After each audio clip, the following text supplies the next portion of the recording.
Students, आज हम लोग पढ़ेंगे सॉल्यूशन, जिसमें एक टॉपिक है Raoult's law. Raoult's law for volatile solid. Raoult's दो लॉ दिया था, एक वोलेटाइल सॉलिड और एक नॉन वोलेटाइल सॉलिड पे। वोलेटाइल किसको बोलते हैं?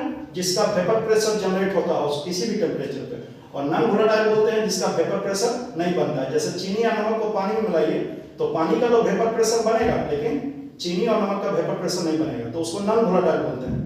तो पहला लॉ जो रॉल्स का था वो Rawls law for non volatile for volatile solid. हम लोग वोलेटाइल सॉलिड का पहले पढ़ेंगे।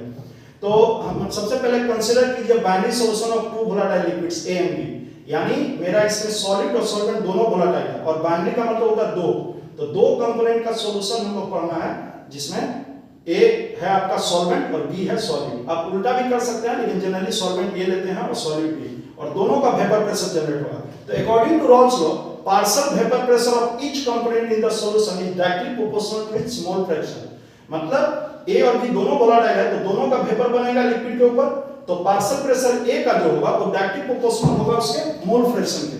यानी P A directly proportional x से। एक्स से क्या है? Mole fraction of A in the solution, और प्रोपोर्शनल साइन हटेगा तो एक कांस्टेंट आएगा पी नॉट ए एक्स से, जहां की P naught A vapour pressure of pure component है। यानी P naught A vapour pressure of pure component A. Similarly P B proportional x B, क्योंकि रॉल्स लॉ कहा था कि पार्शियल प्रेशर डायरेक्टली प्रोपोर्शनल उसके मोल फ्रैक्शन पे होता है। तो पार्शियल प्रेशर बी का निकालेगा तो उसके मोल फ्रैक्शन का प्रोपोर्शनल होगा, और P B equal to P naught B x B. यहां प्रोपोर्शनल साइन हटा है तो एक कांस्टेंट आया। पी नॉट बी क्या कहलाएगा? Vapour pressure of pure component B. तो ये हो गया आपका इक्वेशन 1 और ये हो गया इक्वेशन 2।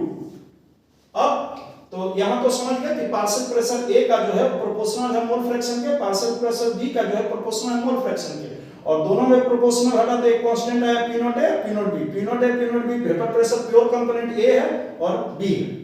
ठीक है। अब हम डॉल्टन्स के अनुसार, डॉल्टन्स कहा था कि किसी भी मिक्सचर ऑफ गैसेस में टोटल प्रेशर जो होता है वो sum of the partial pressure of individual gases. तो अकॉर्डिंग टू डॉल्टन्स लॉ,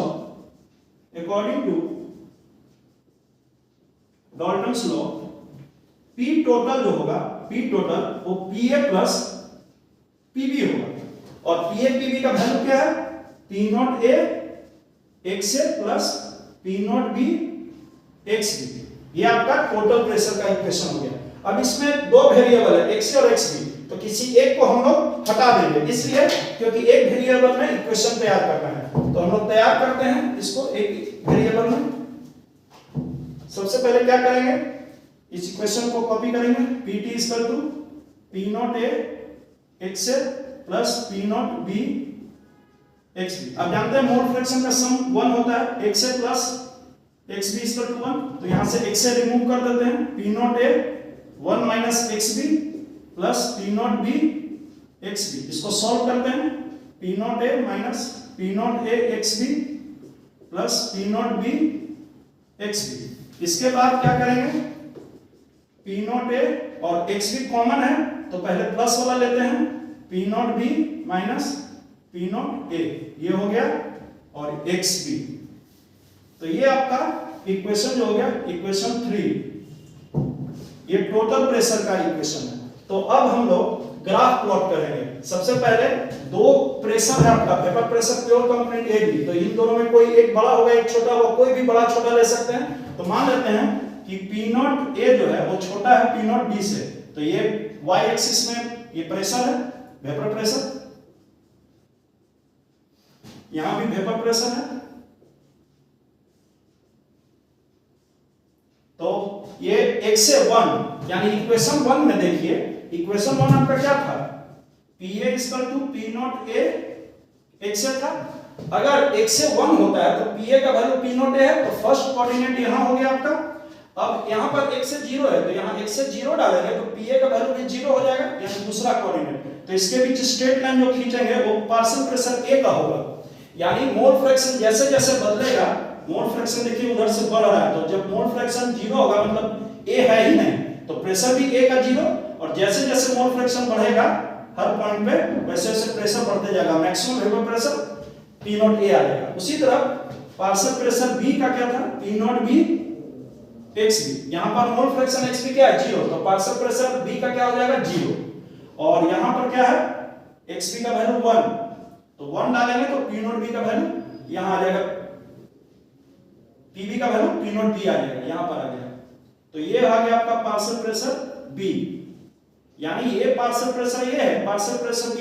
और ये इक्वेशन स्ट्रेट लाइन का देख लीजिए, y mx, ये कोऑर्डिनेट ज्योमेट्री में स्ट्रेट लाइन का इक्वेशन होता है। तो y वेरिएबल है इस एक्सिस में और x एक्सिस में आपका मोल फ्रैक्शन वेरिएबल है, तो ये स्ट्रेट लाइन हो गया।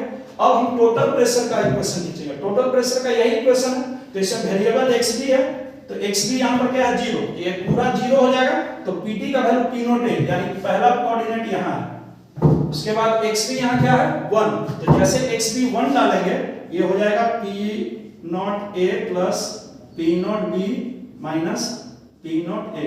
अब ध्यान से देखिए, ये P naught A P not cut जाएगा तो बचेगा टोटल प्रेशर कितना बचा, P नॉट B, तो यहाँ पर P नॉट B है, यानी ये आपका टोटल प्रेशर का ग्राफ हो गया।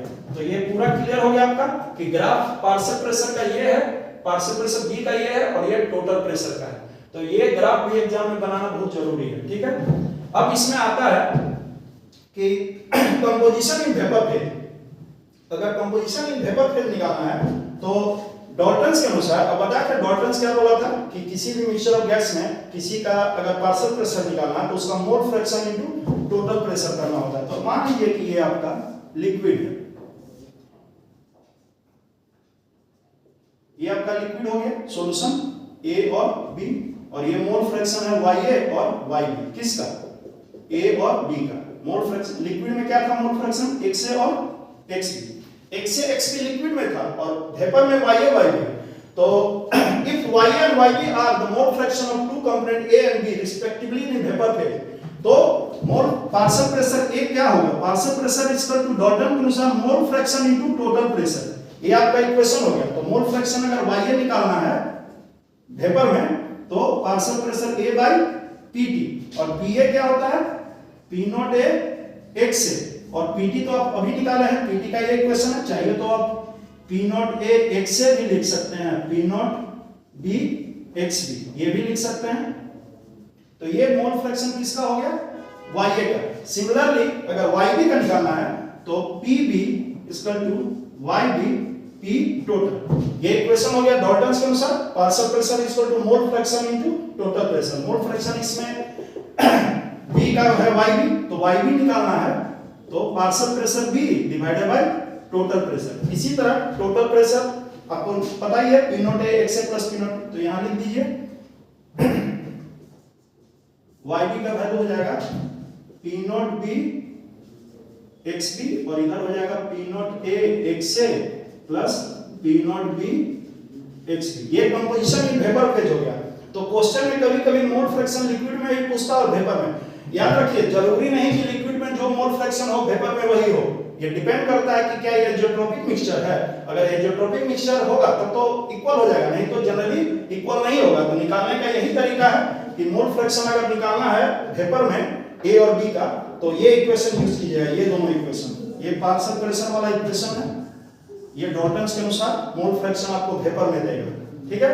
थैंक यू आज के लिए, और जो नया व्यूअर है वो चैनल को सब्सक्राइब कर लें और घंटी भी बजा दें ताकि नया वीडियो आपको जल्द से जल्द मिले। Thank you very much.